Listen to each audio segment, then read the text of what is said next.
who tried to stop Sherman's march to the sea.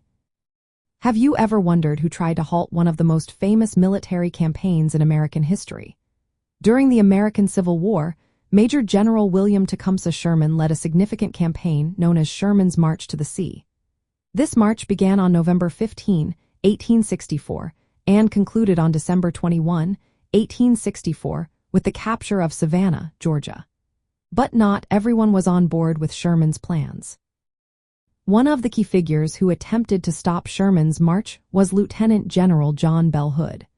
Hood was the commander of the Confederate Army of Tennessee, which was the main force opposing Sherman's advance. As Sherman moved through Georgia, Hood was determined to protect the Confederate territory and disrupt Sherman's operations. Sherman's strategy was quite clever.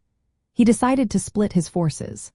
While 62,000 troops marched through Georgia, the remainder of his forces, under Major General George H. Thomas, engaged Hood's army. This division was a tactical move to keep Hood occupied and prevent him from interfering with Sherman's main campaign. Hood's efforts to stop Sherman were largely unsuccessful.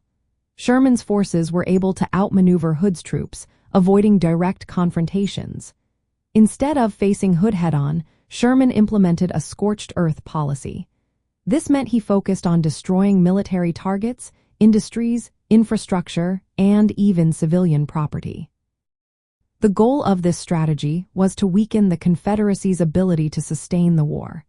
By destroying resources, Sherman aimed to impact not just the military but also the civilian population. He wanted them to feel the effects of the war and question the Confederacy's ability to protect them. Despite Hood's attempts to intervene, Sherman's strategic approach, along with support from his superiors like Ulysses S. Grant, ensured the campaign's success. Sherman's march to the sea ultimately contributed to the weakening of the Confederacy and played a significant role in the Union's victory in the Civil War. So, while Lieutenant General John Bell Hood did try to stop Sherman's march, his efforts were not enough to change the course of history. Sherman's tactics and determination led to one of the most impactful campaigns of the American Civil War.